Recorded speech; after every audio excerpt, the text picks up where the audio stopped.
Asyhadu an la ilaha illallah wahdahu la syarika lah wa asyhadu anna Muhammadan abduhu wa rasuluh. Allahumma salli ala Muhammad wa ala alihi wa sahbihi ajma'in. Qala Allah Ta'ala fil Qur'anil Karim. A'udzu billahi minasyaitonir rajim. Bismillahirrahmanirrahim. Syahrul Ramadan alladzi unzila fihi al-Qur'an hudan lin-nasi wa bayyinatin minal huda wal furqan. Ila akhiril ayat. Yang kami hormati segenap pengurus beserta seluruh jemaah Masjid Al-Fida yang dimuliakan Allah Subhanahu wa taala. Kembali kita bersyukur atas nikmat yang Allah selalu berikan kepada kita. Semoga nikmat itu senantiasa memberikan berkah, mendatangkan manfaat dalam hidup dan kehidupan di dunia ini. Kita berdoa kepada Allah Ta'ala semoga Ramadan tahun ini merupakan Ramadan yang terbaik bagi kita bersama. Amin ya Rabbal Alamin. Kepada Rasulullah kita bersalawat, Allahumma salli ala Muhammad wa ala ali Muhammad. Bapak Ibu yang dimuliakan Allah, kajian kita subuh hari ini terkait dengan Al-Quran. Secara identitas Al-Quran itu 114 surat, 30 juz, 6.236 ayat pendapat pertama. Pendapat kedua 6.666 ayat. Terdiri dari 77.439 kata, 321.180 huruf, diturunkan dalam masa 22 bulan, 22 tahun, 2 bulan, dan 22 hari atau 23 tahun. Surat yang paling panjang Al-Baqarah 286 ayat, dan yang terpendek adalah surat Al-Kautsar 3 ayat. Dua masa periode penurunan Al-Quran, 86 surat pada periode Mekah dan 28 surat pada periode Madinah. Itu identitasnya. Bapak dan Ibu, bulan Ramadan, kata Al-Baqarah ini, bulan diturunkannya Al-Quran. Hudan linnas, Al-Quran itu adalah petunjuk bagi manusia. Kita tengok redaksi ayat ini. Petunjuk bagi manusia. Ini ayat umum sekali. Tidak Al-Quran itu petunjuk bagi orang beriman, tapi bagi manusia. Tidak di sini disebutkan hudal iman, tapi hudal linnas. Karena merupakan petunjuk untuk seluruh manusia, siapapun manusia akan mendapatkan yang terbaik ketika mereka mengamalkan, mempelajari, mendalami isi kandungan Al-Quran. Termasuk orang yang tidak bersyahadat sama sekali. Ketika kita baca sejarah Senam Hubronyi misalnya, kalau salah orang Belanda ini, pada zaman penjajah, pergi ke Mekah untuk belajar Al-Quran, sementara dia tidak syahadat. Tujuannya mencari titik lemah, mencari titik kelemahan umat Islam. Ya, akhirnya didapatkan, dimasukkan di Indonesia kelemahan-kelemahan itu. Apa maknanya? Ternyata Al-Quran ini bisa, boleh dikaji oleh siapa saja. Dan tidak sedikit pula ketika orang-orang ini mengkaji Al-Quran, lalu mereka menjadi seorang mu'alaf. Banyak. Nah, karena situ petunjuk. Bapak Ibu, Al-Quran itu secara garis umum berisi satu hal-hal yang terkait dengan akidah. Dua terkait dengan ibadah. Ketiga terkait dengan muamalah.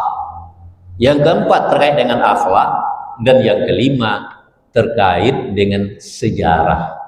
Nah, ini kita coba waktu singkat ini 1 atau 2. Sebelumnya Al-Quran itu baru akan menjadi petunjuk pedoman bagi kita hari ini apabila kita bisa membaca Al-Quran dengan baik dan benar. Itu dulu. Karena membaca Al-Quran adalah ibadah. Membaca Al-Quran adalah ibadah. Untuk bisa membaca Al-Quran dengan baik dan benar, tentu belajar. Dulu ketika kita, bapak-bapak dan ibu-ibu saya, orang tua saya, ketika kita belajar Al-Quran, yang pernah tinggal di kampung, ya, ataupun asli Pekanbaru juga kampung dulu ini. Kita belajar Al-Quran dulu tidak seperti sekarang metodenya, beda. Dulu guru kita mengajarkan Al-Quran itu kepada kita memang sangat tradisional. Seperti apa? Dikenalkan kepada kita dulu huruf hijaiyah itu satu-satu. Alif, ba, ta, sa, sampai ya. Akan begitu Bu ya dulu. Alif, ba, ta, sa, jim dan seterusnya sampai ya. Diperkenalkan huruf hijaiyah itu kepada kita memakan waktu yang lama sekali. Setelah huruf hijaiyah itu hafal oleh kita, oleh guru dinaikkan sedikit.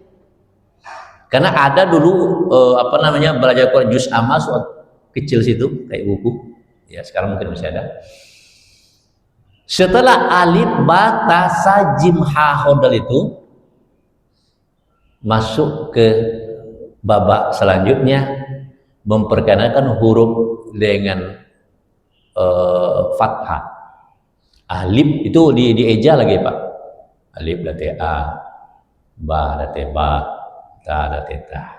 Kan itu dulu. Iya kan Mak? Ibu saya berarti pelaku ini. Hanya pelakunya nih. Alif date a, ba date ba, ta date ta. Kan gitu dulu. Sampai pula ya, lama pula tuh, bukan 1 malam 2 malam, lama. Pokoknya selesai huruf 28 tuh. Nah, udah selesai alif ta, masuk babak ketiga. Apa lagi?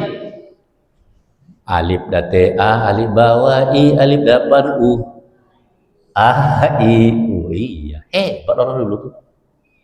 Guru dulu tuh hebat Pak, kita akui. Guru ngaji kita dulu, bahkan guru sekolah kita kan tidak sarjana seperti sekarang. Ketika kita di sekolah dulu, guru sekolah dulu, itu kalau SD misalnya kita, itu yang guru kelas kan tamat SPG cuman. Yang guru agamanya tamat PGA, guru olahraganya tamat SGO. Tapi ilmunya luar biasa. Apalagi guru mengaji ini. Guru mengaji ini, maaf cakap, kadang ada yang tidak bisa baca tulisan Latin. Tetapi kalau baca Al-Quran salah, dia marah. Oh, itu hebatnya kualitas guru dulu. Beda dengan hari ini Pak, sangat beda. Nah, kita lanjutkan tadi. Setelah alif berarti abarat alif bawa i, tentu juga abarat alif apa? Badate ba bawa bi bada pambu babi bu, kata guru cik kok semalam dulu ya. Enggak boleh banyak-banyak. Cik semalamnya Pak. Tentu 28 malam gaji itu. Lama dulu. Tapi betul-betul mengisi intelektual anak, bagaimana anak ini mantap baca Quran. Selesai itu sudah naik sedikit ke babak berikutnya. Apalagi Ustaz? Alif duo didatean, alif duo dibawain, alif duo di depan an. Wah, masih. Lihat dojo anak awak kini gitu leh. Enggak, boleh Pak. Iya. Setelah itu naik lagi. Ini entah bahasa apa lain enggak tahu juga ini Pak. Entah bahasa Melayu, entah bahasa Batak, entah bahasa Minang enggak tahu. Tapi seperti itu belajar dulu. Apalagi? Alif nun sad date an nun date na kap min dapan kum annakum. Sampai pula yannakum nanti itu. Lama mengaji. Peralihan dari satu ke dua itu ada dalam kotak itu wassalamu. Baca itu mah. Baca itu Pak. Hebat, luar biasa. Nah, anak sekarang metodenya beda, dipengaruhi oleh metode Iqra. Anak tidak lagi dipegankan huruf hijaiyah, tetapi a, ba, ta, sa, ja, ha, ho sampai ya. Di saat anak ditanya, nak tolong nak tunjukkan mana huruf jim. Narape ada. Iko jim ko. Oh, iko nak jim ko apa? Iko huruf ja ko. Kan yo. Ah, itu metode Iqra kan seperti itu. Memang cepat pandai tapi anak tidak menurut. Begitu lamanya dulu kita membaca Al-Quran. Tujuan baca Quran dulu, belajar Al-Quran bukan untuk khatam seperti hari ini, Pak. Tidak. Apa tujuannya? Baik, bagus, sempurna baca Quran. Setelah selesai juz amma tadi, masuk ke alif lam mim itu, belajar di situ ilmu tajwid dengan baik dan itu lama, lebih lama lagi. Yang berbakat belajar dari seninya lagi baca Al-Quran. Maka dulu Pak, mencari peserta MTQ itu mudah. Kalau gini payah sekali. Dulu diajarkan oleh guru setelah mengaji ini, diajarkan azan yang baik dan benar. Maka dulu muazin itu banyak sekali. Banyak.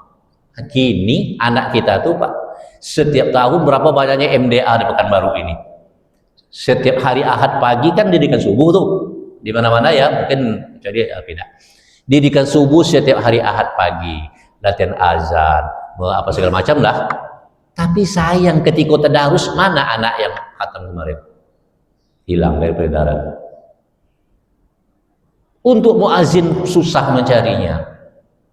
Nah, di mana letak kesalahan? Jika ini salah, ada kesalahan kita bersama. Apa yang dimudahkan Allah Subhanahu Wa Taala?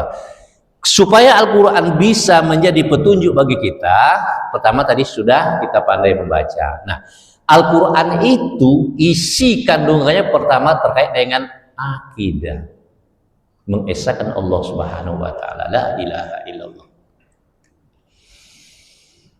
Dulu ketika kita dilahirkan oleh ibu, ayah dengan bangga menggendong kita. Setelah selesai proses persalinan, digendong kita. Oleh ayah dibisikkan kalimat tauhid itu ke telinga kita melalui saluran azan dan iqamah. Allahu Akbar, Allahu Akbar. Di saat itu mata kita terbuka, telinga kita sudah berfungsi semuanya.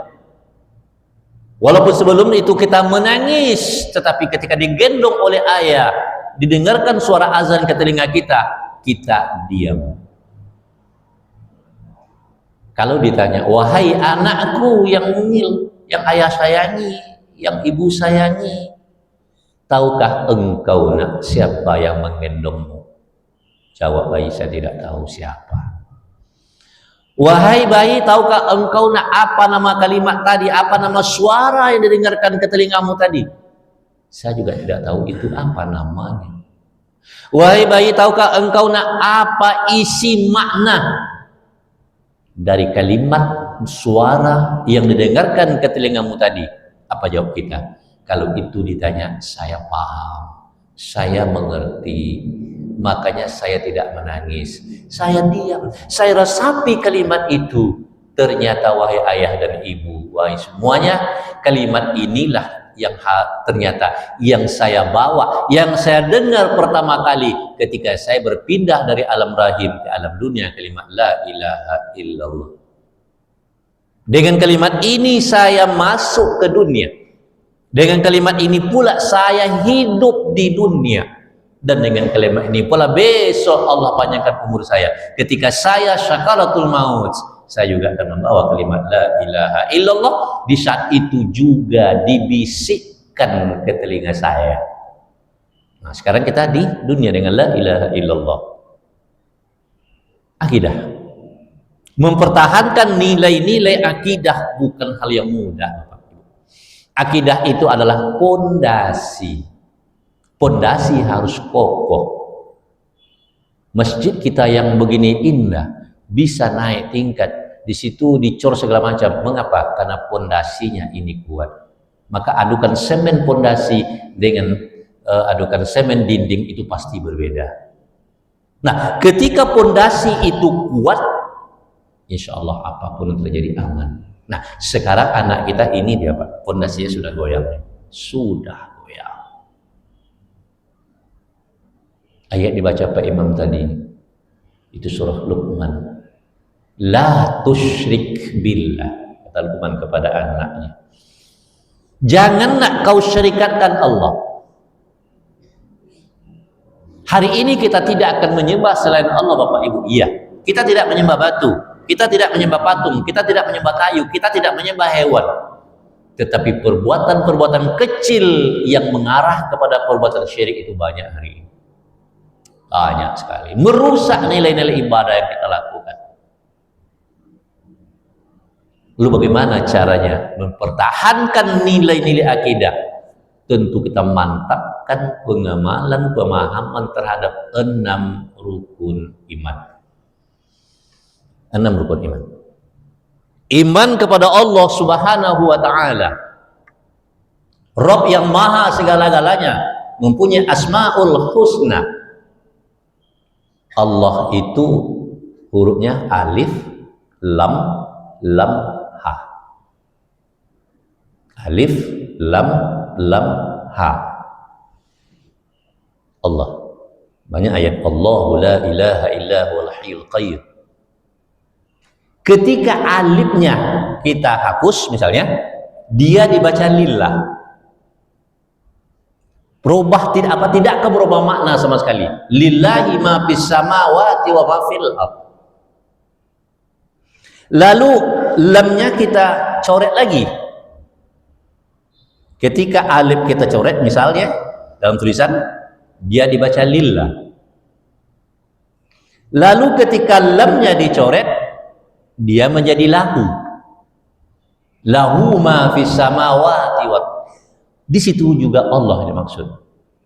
Lalu lam satu lagi kita coret, tinggal satu huruf namanya hu. Bermakna juga Allah Ta'ala. Qul huwallahu ahad. Tetap juga Allah. Lalu ha yang satu ini kita coret, kita hapus, kosong dia. Tidak ada sama sekali, artinya goib. Siapa yang maksud? Tetap juga Allah Ta'ala. Allazi, yang awal Al-Baqarah itu allazina yu'minuna bil ghaibi. Ternyata dahsyatnya kalimat ini, dan kan ini nanti akan kita bawa untuk meninggalkan dunia ini. Nah, pondasi harus kita perkuat dengan segala macam usaha. Man kana akhiruhu kalamihi la ilaha illallah dakhalal jannah. Siapa yang di akhir hidupnya mawa la ilaha illallah, dia masuk ke dalam surga. Sekarang anak kita yang bermasalah. Anak kita masalah, Pak. Nilai akidahnya betul-betul mau terkikis sekarang. Allah pesan kepada kita, wal yakhshal ladzina law taraku min khalfihim dzurriyyatan di'afan khafu 'alaihim falyattaqullaha wa yaqulu qawlan sadida. Hendaklah kalian merasa khawatir, merasa cemas, merasa gelisah apabila kalian meninggalkan generasi nanti di'afa, generasi muda yang lemah. Sudah nampak sekarang nih Pak, sudah nampak. Kira-kira hari ini mana yang banyak umat Islam di sholat tarawih pada bulan Ramadan atau di kafe? Coba tengok yang di sekitaran kantor gubernur itu Pak, Masya Allah, penuh luar biasa. Di mana-mana tempat makan orang berbuka bersama penuh, tapi berbukanya terlalu lama Pak, sampai jam 10 buka. Tidak ada sembahyang kan? Nah, coba itu semua umat Islam. Siapa yang berkeliaran ketika sholat maghrib di luar Ramadan misalnya? Siapa itu? Itu anak kita. Orang itu tidak. Anak kita lalai mereka. Fa khalafa min ba'dihim khalfun ada'us shalah wattaba'us syahawat fasawfa yaqawna ghayya. Maka akan datang satu generasi nanti mereka lalai dengan sholatnya. Sudah bertemu semua ini. Tapi apapun yang terjadi, sekali la ilaha illallah tetap la ilaha illallah. Kita dulu oleh ayah kita, setelah diazankan, setelah diiqamahkan, lalu sang ibu lagi yang luar biasa. Menanamkan nilai-nilai akidah ibu, menanamkan akhlak karimah ibu, mendidik ibu, seorang ibu mendidik kepada saya itu luar biasa. Saya ingat betul lah dulu. Oh, maaf, Pak, sedikit.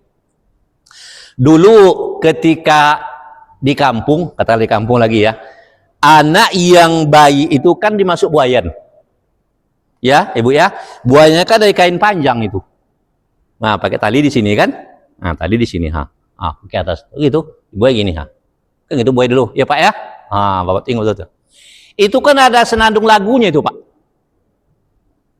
dengan bahasa masing-masing ada itu, dibuai lah anak tuh, la la la la la la la la la la la la la la la la la. Itulah asbabul wurud kutang berendo. Baik kan? Apa maknanya? Itu senam itu bukan sembarang, itu pendidikan luar biasa. Luar biasa enak. Kata ibu nih, kami bermohon nak panjang umurmu nak. Ketika nanti engkau panjang umur nak, tolong nak, pertama taat kau kepada Allah nak, jangan kau tinggalkan sholat nak, kan gitu intinya itu pak. Anak pun tertidur, coba lihat dojo kini leh mulai kok enggak do le do dulu kain panjang pak, kini kain sarung hawitun pakai kan gitu gini, coba untuk itu tak, coba masuk lagu cako, ndak sapane-pare keyboard, nak masuk tu dapat lagunya, la, tengok mata anak tak boleh balik tu. Jadi kalau ada anak awak ini bergitar malam-malam sampai semalam, buayan kok salah kok pak. Habis hebat leh, seorang ibu itu bukan dia yang mengayun, tapi pakai alat dia teh, berlistrik sampai pagi tu. Anak pipis tidak dipedulikan lagi. Kalau dulu tidak, begitu anak pipis oleh ibu dibersihkan langsung, maka sehat dulu pak. Itu bedanya dulu dan kini. Sudah berubah, semua sudah berubah. Maka dalam kehidupan kita ini, ternyata orang dulu jauh lebih hebat dari sekarang. Jauh lebih hebat. Berapa dulu kita beradik kakak? Banyak kan? Banyak pak. Kan iyo, sampai 10 bagai. Iya, satu ibu 10 sampai 2 boleh bagai. Pernah enggak emak awak itu, nenek awak itu dioperasi? Enggak pernah. Hari ini cucu kita yang pertama saja dioperasi. Apa sebabnya? Ternyata orang tua kita dulu akidahnya mantap, keyakinannya mantap, Allah yang memberi rezeki. Kini enggak takut nak makan pak. Hanya anak takut nak makan weko. Kan maka apa namanya, perumpamaan semacam ini Allah ciptakan makhluknya namanya ayam. Ayam apa? Ayam kampung. Ini untuk kita. Apa hubungan ayam kampung Pak Ustaz? Ayam kampung itu makhluk yang istiqamah. Dia tidak sombong. Dimanapun kita bertemu dengan ayam itu, baik di kampung, di desa, atau di kota besar, namanya tetap ayam kampung. Tetap ayam kampung namanya Pak. Ketemu nanti Bapak misalnya ke Jakarta, di Monas, Istiqlal, ada ayam di situ, tanya sama situ, pasti namanya ayam kampung. Nah, itu satu. Kedua, ayam kampung ini adalah ayam yang mandiri. Di mana mandirinya? Keluar dari kandang, dilepaskan, dia akan mencari makan sendiri. Pulang nanti sore, tidak ada ayam kampung yang kelaparan. Yakin dia akan Allah berikan rezeki untuk hari itu. Apa modal ayam kampung mencari makan? Ceker Pak, ceker kan? Ya apa namanya tuh? Mengekeh itu bahasa Indonesia mengekas-ngekas. Yang mengikas-ikaskan modal mencari makan hanya punya ceker. Begitu dapat makan, tidak ada ayam kampung yang kelaparan. Mengapa manusia hari ini berkata, mak payah cari titik ini mah? Dia punya tangan, dia punya kaki, dia punya pemikiran, dia punya segala-galanya, tetapi mengeluh juga. Akan parah kalau pada ayam kampung. Ketiga, ayam kampung. Dulu baru awak makan gulai ayam apabila ayam ala sakit. Apabila ayam sudah sakit baru makan gulai ayam. Dulu. Iya Pak kan? Sakit dulu ayam kalau enggak boleh dibantai loh. Sakit lah ayam tuh. Saya ingat betul tuh ayah. Ya ini ayam sakit nih ya. Potonglah lama nak makan gulai ayam. Tunggu dulu nak. Ubek dulu. Apa ubeknya ya? Itu ada sisa kopi ayah tadi itu agen ke ayam tuh. Ubek tuh mah sehat mereka tuh. Iyalah lagi kopi. Ya dia lagi kopi menggeleng-gelengnya ya tuh. Potong lah ya. Alun anak ada cek le ubek. Apa le? Tengok dari rumah ada namanya jadam. Nampai tuh.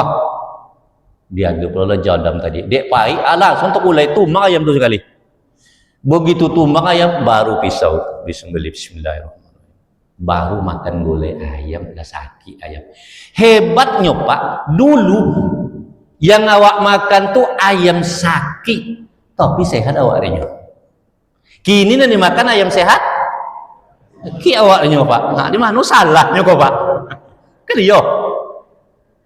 Nah, coba. Masya Allah luar biasa.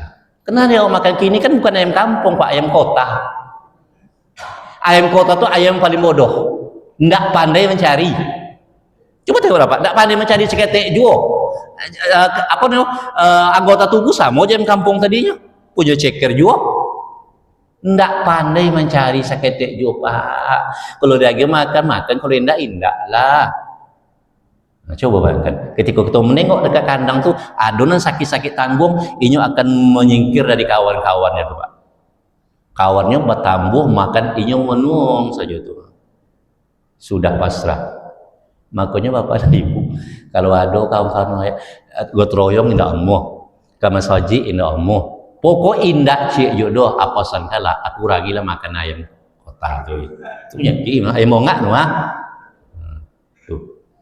Terakhir ayam kampung ini dulu kalau kita ingin beternak beli induknya beli jantannya di pasar itu ekornya dipotong sedikit.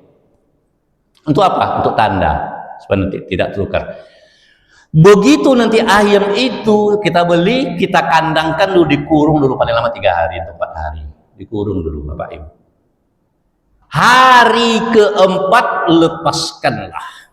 Insya Allah nanti sore dia akan pulang ke kandangnya tanpa harus Bapak Ibu cari. Itu hebatnya filosofi ayam kampung itu. Mengapa begitu dia bisa pulang sendiri Pak Ustaz? Ternyata selama contoh kasih makan ya, selama masa kurungan 3 hari tadi ayam itu mengembangkan sayap. Yang jantan ayam betina mengembangkan sayap sehingga rontoklah bulu sayap ayam tadi dan tinggal di kandang. Selama bulu sayap tadi berada di kandang, insya Allah ayam ini tidak akan pernah lupa, inilah rumah saya, sore saya harus pulang.